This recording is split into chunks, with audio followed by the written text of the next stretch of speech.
Well, the calendar has officially flipped over to the month of June, which means summer is technically here, and we are watching the weather, of course, as we continue to try and finish up spring planting in the U.S. and watch weather issues around the world.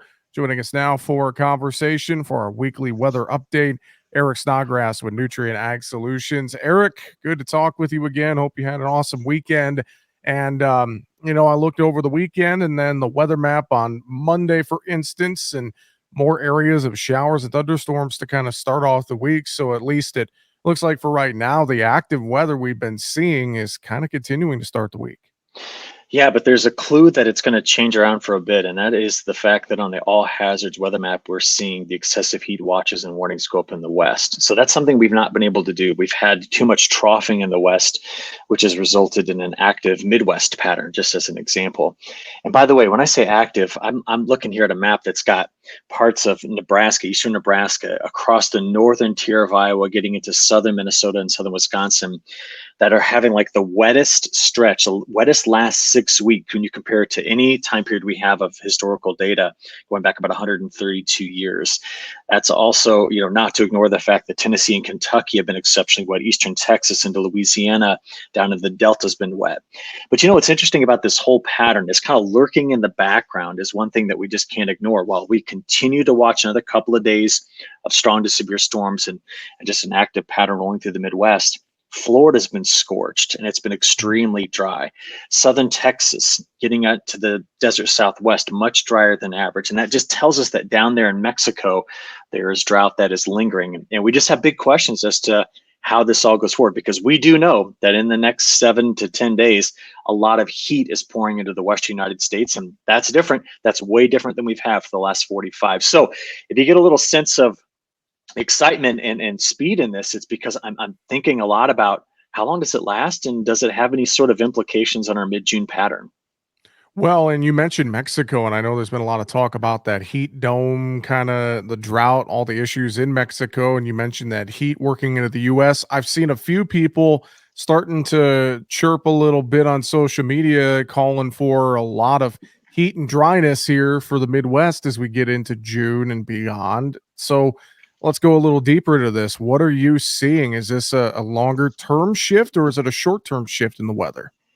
Well, that's $1 million question. Well, it's a good one too, because what got us here technically hasn't gone away. Hmm. There's a bunch of warm water that's still north of Hawaii, and that is what's pushed a ridge north of Hawaii. That's what's driven the jet stream into the west with such vigor. That's what's resulted in the active severe weather pattern in the Midwest. And it's appearing in the models to be breaking down for a few days, maybe 10 days at most. But I don't like the fact that there's been a big ridge in Mexico with heat and drought and fires. I don't like the fact that the Bermuda High is weak and displaced and not present. So I'd say it sits a bit on a knife's edge. I would just tell you that if it is June 13th, 10 days from now, and you and I are talking, and we're just mentioning here that the ridge is still around in the west, then I think we've actually got into a full regime change and it's going to start to get drier. But most evidence I have today from the models, from the Climate Prediction Center, say, no, break it down, spread the flow back across the Western mountains, get it over into the Midwest, and get storms cranking again mid-June and beyond. And that seems to be what I'll have to lean toward until I see really something big enough to override the pattern and where it's been. So as it stands, I would have to say that I expect the second half of June to be hot and stormy, not necessarily hot and dry if you're a Midwest farmer. What I'm worried about is if you're in the plains. All the storms we've had as late, and they put down some monstrous hail. I'm sure you've seen some of this, right? I'm just worried that whole 100th meridian area starts to see too much heat and gets a little drier. We've already seen triple digit heat living in southern Texas. It keeps building a bit farther to the north up toward, at times, even eastern Colorado. And if it gets stuck there, that is so hard to break down in a summer pattern. So here we are. And I'll just be honest with you, these next 20 days as we work toward the solstice are going to be critical to telling you what summer's pattern may be. If you're a Corn Belt farmer, I'm still going after hot and stormy, but that opinion can change pretty quickly if all of a sudden a ridge builds into Texas rather than Arizona.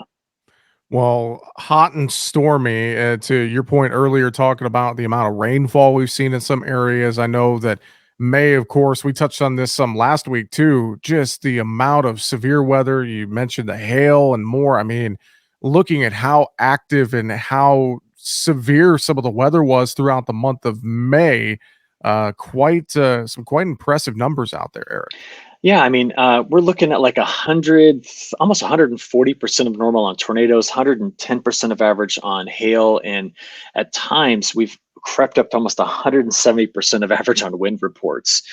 And that, I mean, it's been rough, and that doesn't even add in what happened yesterday. That's we're still waiting to get those stats into the bank there. But Jesse, you bring up another point. Why am I still hot and stormy for my summer forecast? We just saw the drought monitor go down again. We're below 12% covered in D1 to D4 drought in the U.S. and it's in partly in Kansas, even though they had some good rains recently, but it's in the Southwest and it's in pockets of the Northwest. Drought is in Mexico. Drought is in Western Canada. And if you're looking to have big systematic, crop yield, major yield loss kind of drought, it's got to be sitting on your doorstep already before it becomes a major problem. Now, I said hot and stormy summer. You know what hot and stormy summers also have? Regional flash drought. Mm. So you end up getting some places that just get these storms come through and they just bring in the moisture. But then 2-3 counties over, those guys are sitting there going, hey, where's our rain out of this? And they just keep getting missed. So this is going to be a year, I don't know if I should ever coin this term, but I always call it freckling the Corn Belt. You end up having these beautiful spots, but no, individual little plots in there. These little freckles look like they've been missed by the decent rains. And I think that's the kind of year we're in for as we go into this upcoming summer.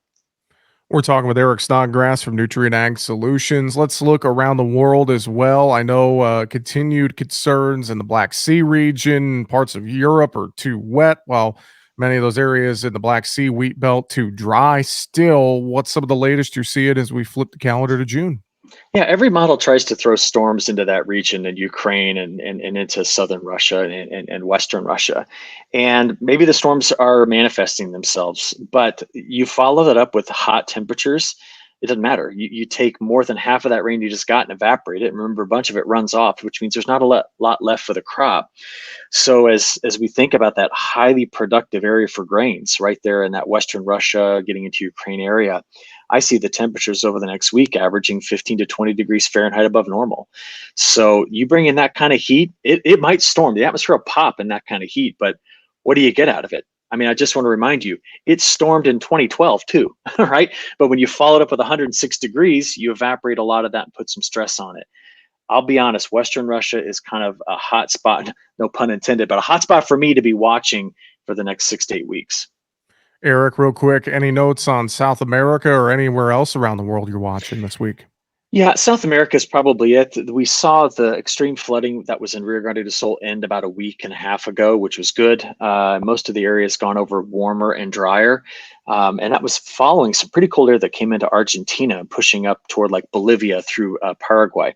So what do we have? We're going to be getting some important numbers this month out of the size of that safrinha crop. And we just have to remember that while the flooding in southern Brazil, Rio Grande do Sul was the hot topic, don't forget the monsoon slowed down 2.5, 3 weeks early. So there is some concern that some of that crop is not looking as good as it could have otherwise. I'm thinking a lot about the state of Paraná possibly having some major yield issues, which that's a big portion of their safrinha corn crop. So we'll get all that news right about the time we push toward the solstice and know what our summer is going to be. And it's one of those things where weather can all of a sudden just be a springboard for the markets to create a story on. So that's why I think these next 20 days are going to be critical for our discussions. Well, folks can learn more at agweather.com, ag-wx.com. With that, Eric Snodgrass, Nutrient Ag Solutions. Always appreciate the time. Thanks so much. We'll talk to you next week. Yeah, sounds good. See you, Jesse.